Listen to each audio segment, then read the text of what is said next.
Welcome to Learning Curves. If you've been with me this long, I hope that how long do I think I've been doing this? But I hope that you stick with me through and after, and welcome, just welcome, you're welcome.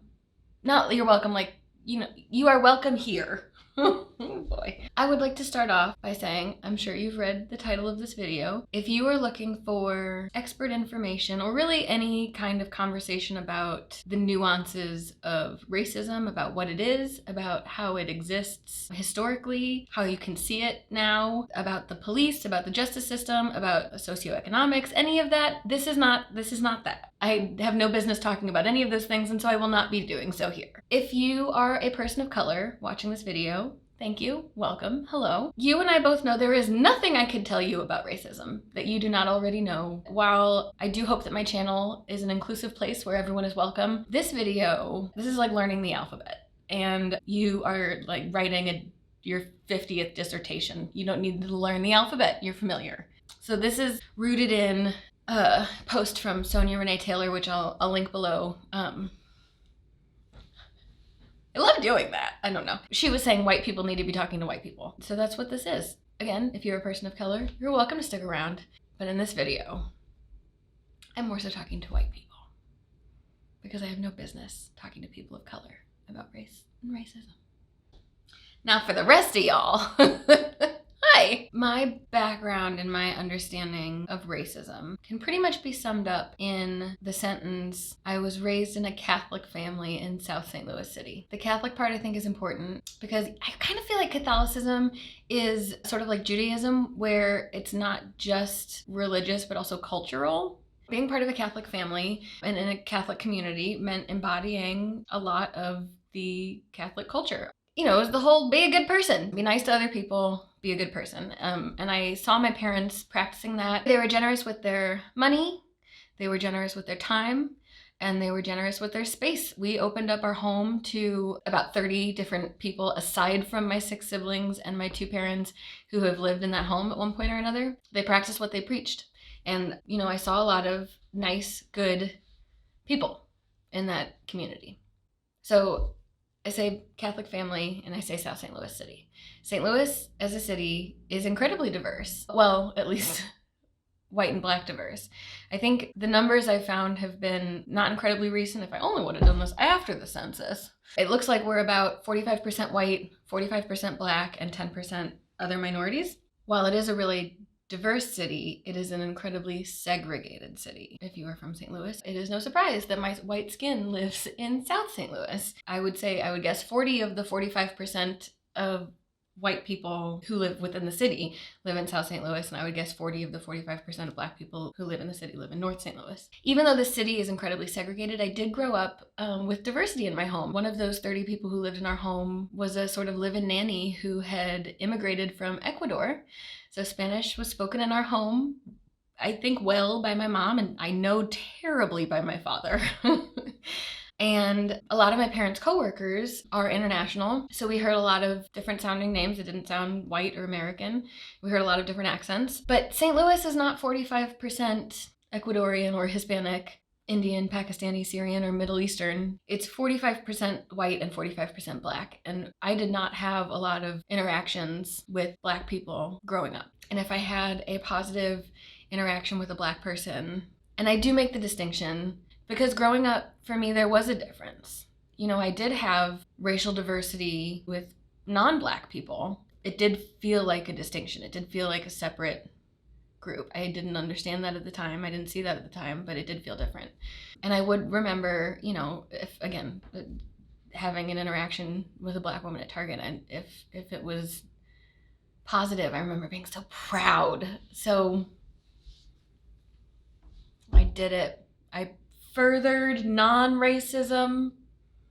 Look at the act of goodwill. I don't know, but I was proud. It felt good, and I felt good about myself. I definitely do not remember hearing many conversations about racism. It wasn't a polite topic. If I did hear the topic of racism brought up by a non-white person, I remember thinking kind of one of 3 things. Either I don't see it. How? I don't see it. Where? Or Well, at least it's not, I know it's not me. I'm not part of the problem. I mean, look at all these wonderful interactions I have with random people with not white skin at Target. Or I would think, oh, that's just so terrible that other people treat you that way. I'm so sorry. And would think about it as a one person to one person, kind of a bad apple or a bad actor. Only recently did I realize, when a person of color said I experienced racism, that what I thought about that was about my interactions with Black people. I did not think about my interactions with other white people, whether or not I saw racism in those interactions. And I did. I would like to make the distinction between overt racism and insidious racism. And that's the kind that is like a tumor that grows beneath the surface and you don't know it's there until you go looking for it. But I'm saying that before I understood there was a tumor, I saw overt racism. I saw it. I saw a lot of it. I remember hearing some racist jokes, and I have family members who would ask when someone would start dating someone new, is he white? I didn't think about how that could be a part of affecting someone else. I've been thinking a lot recently about a separate issue that to me feels deeply connected. When I lived in LA, I had someone who was really important to me. For her birthday one year, I threw a party for her. After the party that night, I remember her conveying to me that she did not enjoy herself, and I got really defensive. And I was telling her why it was a good party and why she should have had fun, as if me explaining all of these things to her would make her be like, oh yeah, you know what, I did have fun. That was not gonna, no, she didn't, that's not gonna happen. She had a miserable time. And after a while of like arguing my case, I remember she stopped and she said, why can't you just say, I'm sorry you had a bad night? Eventually, I would realize it wasn't about me. Her feelings and her experience of that night was all that mattered. She had a bad time, so it was a bad night. And it was painful to understand that. It's painful when you find out that your actions have hurt someone that you care about, especially when you didn't mean to, especially when you're actively trying not to hurt that person. In fact, sometimes it's really tempting to explain to them why they shouldn't feel that way, or explain to them why what you did was not a bad thing and is not hurtful, which is not helpful. I think we've done that a lot with sexual assault victims, saying, how short was your skirt? How drunk were you? I think we're doing that right now to people of color. I think people of color have been saying, it's not just, this isn't fair. It's, I don't feel safe. I'm afraid for my life. And it's, things are harder for me than they are for you. And we're saying back, I don't believe you. It's not as bad as you think it is. It's not what you think it is. Or what did you do to bring that on yourself? Or it's not me doing it. So what am I supposed to do? We're not hearing them say, this is not okay. We're not trusting them. I think a lot about, I hope this doesn't sound like I'm trivializing it, but I think a lot about refs in football. When somebody way downfield throws a flag and goes back to the head ref and tells the head ref it's number such and such did such a thing. This is embarrassing. I watch football sometimes. Okay, guys?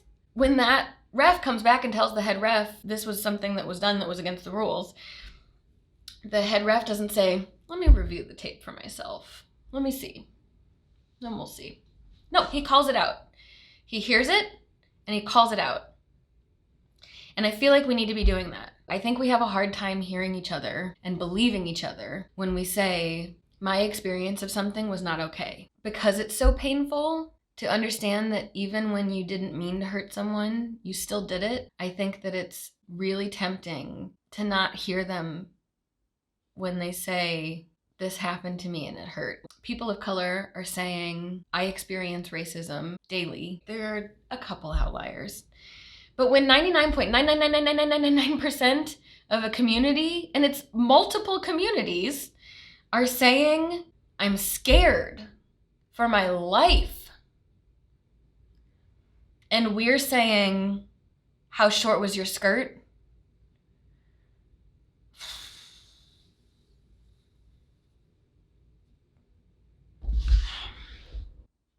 It is really painful to know that you have put a lot of time and effort into having a certain effect, and none of that has worked, that you have been completely missing a big chunk. And to be raised in the home I was raised in with the values I was raised in, you know, I'm a good person. I'm a nice person. I care about people. I want people to feel safe. I treat people well. My grandmother has said it takes people anywhere from 1 to 24 times hearing something to learn it, to take it in, to understand it. For me, it took pretty close to 24 times of having in my face blatant information, clearly saying this is real, this is a real thing that people experience. Like going past the whole, this video I just talked about feelings being real, which I do feel like is the first step to understanding, or to at least stopping the judgment. But once you hear someone's experience of something, I feel like you start to see why they experience it. I feel like it's, what are they called, magic eyes or mind's eyes, those like warped images that can be hard to see and you have to like, or look past them or whatever to be able to see them. I feel like it's that, except for people of color, there's no effect on it. It's just the image. And for white people, we've got to put in effort to see it. I think a lot of the white people in communities I've been a part of do think just of that first kind of racism, that overt racism. We don't think about the insidious stuff. We don't think about that tumor that's growing that we cannot know is there until we find it. I've learned that there is no such thing as a white person who's not racist. It's in us. It's there. It's just a matter of whether or not we see it. And that's our privilege, to not have to see it. You know, it's like there's a rebirth that has to happen as a white American, where you have to be born into, or reborn into, understanding that racism is in you, you know, and that it is real and alive and well, and that it is making life hard for a lot of people and ending lives for a lot of people. And it's not once you see the light, you know all. It's once you see the light, you start over. It's like someone's telling you a story and you think they're talking about one thing, and then you're like, oh, I thought we were talking about, okay, hold on, start over. We need to hear the story again. It is not our job to tell people of color it was a good party. You should have had fun. It is our job to hear them say, just like it's our job to hear our spouse, our partner, our family members, our loved ones, to hear them say, I'm hurting. It's our job to say, how can I help? And to listen.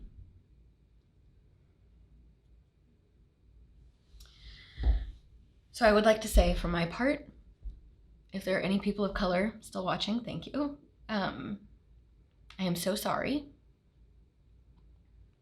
I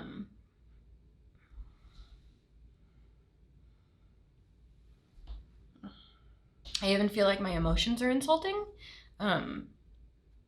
It is fresh for me. I know it is not for you. I know it is scabbed over and over and over and over and over and over and over. And I'm sure it's wildly more painful than what I've experienced. So I am sorry. How can I help? And I am here to listen. Thank you so much for watching. Let's do better. Also, next week, I'll make something. Thank you. Bye.